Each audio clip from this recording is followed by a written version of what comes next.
Selamat siang pemirsa, masyarakat mulai bersuara akan efisiensi anggaran yang diterapkan pemerintahan Prabowo Gibran.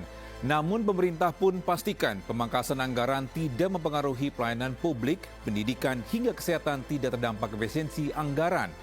Selain informasi tadi, kami juga akan hadirkan beragam informasi menarik dan terkini terkait kebijakan hingga kegiatan para pemimpin bangsa. Bersama saya, Togi Sinaga. Inilah pemimpin rakyat, pemimpin beraksi, rakyat awasi.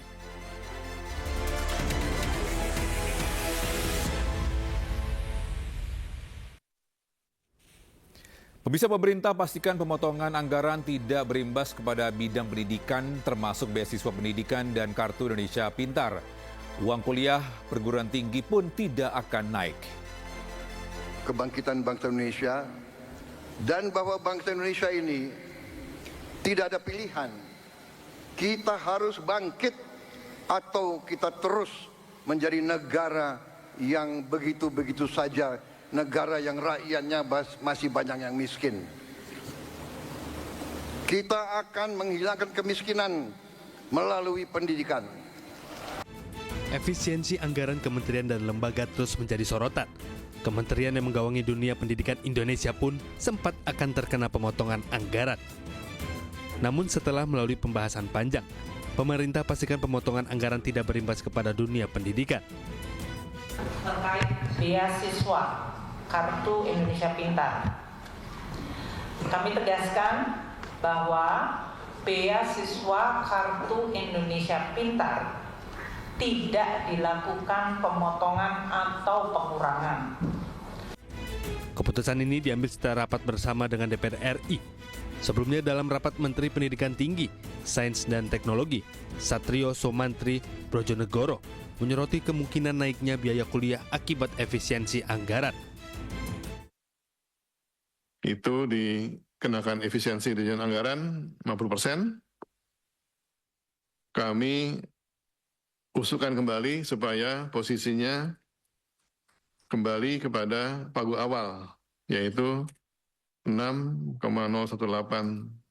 triliun. Karena kalau BPTN ini dipotong separuh, maka ada kemungkinan perguruan tinggi harus menaikkan uang kuliah. Saat ini tercatat sekitar 1 juta mahasiswa penerima beasiswa Kartu Indonesia Pintar atau KIP, sementara jumlah anggaran mencapai 14 triliun 698 miliar. Tim Liputan iNews melaporkan. Ya, sementara itu Presiden Prabowo Subianto mengatakan penghematan di sejumlah lembaga dan kementerian dilakukan untuk perbaikan. Prabowo menyebut jika ada yang melawan mereka tidak suka dengan rencana perbaikan yang akan dilakukan. Jadi dengan azas penghematan akhirnya dijadikan satu. Kita ternyata negara yang kaya. Negara yang kaya. Terima kasih menteri-menteri saya kerjasama. Kita telah menghemat uang cukup besar. Dan memang mau direkayasa bahwa dengan penghematan ini gaji dipotong, inilah itulah, ya biasa perlawanan, nggak apa-apa. Kita mau adakan perbaikan, ya biasanya dilawan oleh mereka-mereka yang tidak suka kebaikan. Ya, sementara itu efisiensi anggaran yang gencar dijalankan pemerintahan Prabowo Gibran akan terus berlanjut. Dana yang terkumpul akan digunakan untuk membiayai program unggulan pemerintah, termasuk 15 proyek raksasa.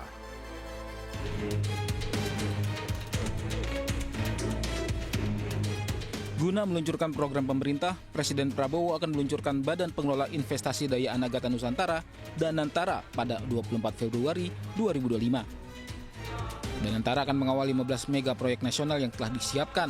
Dalam pidatonya di HUT Partai Gerindra, Presiden Prabowo pastikan tidak akan bergantung pada investasi asing.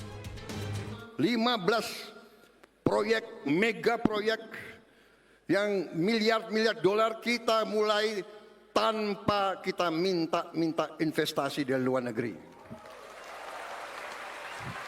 Kita akan wujudkan cita-cita Bung Karno, berdiri di atas kaki kita sendiri. Kita tidak akan minta-minta. Ada yang datang dari luar, hanya bisa bilang, silakan. Anda mau masuk ke Indonesia, kami terbuka. Tapi kita tidak akan mengemis. Selain mengawal proyek raksasa milik pemerintah, Danantara juga akan mengelola sejumlah BUMN. Daftar BUMN yang dikelola Danantara adalah Bank Mandiri, Bank BRI, Bank BNI, PLN, Pertamina, Telkom Indonesia, dan Min ID. Presiden Prabowo pun mengajak presiden sebelumnya untuk menjadi pengawas Danantara. Aset awal Danantara sebesar 14.000 triliun rupiah. Tahun ini dana sebesar 20 miliar rupiah akan dialokasikan untuk proyek-proyek strategis. Tim Liputan iNews melaporkan. Pemirsa, di tengah penghematan, Presiden Prabowo Subianto terus mendorong daya beli masyarakat. Bantuan sosial hingga diskon besar-besaran pun akan diberikan pemerintah menjelang bulan suci Ramadan. Kebijakan-kebijakan yang mendorong pertumbuhan ekonomi, pertama, hasil kebijakan kenaikan UMP 2024. Dua, optimalisasi penyaluran bansos di bulan Februari dan Maret 2025. Tiga, pencairan THR bagi ASN dan pekerja swasta di bulan Maret 2025. Empat, stimulus pada bulan Ramadan, yaitu A, diskon harga tiket pesawat, B, diskon tarif tol, C, program diskon belanja, D, program pariwisata mudik lebaran, E, stabilitas harga pangan. 5, paket stimulus. Pemirsa, diskusi terkait tunjangan hari raya bagi pengemudi ojek online belum hasilkan solusi. Jangan kemana-mana, tetaplah di iNews.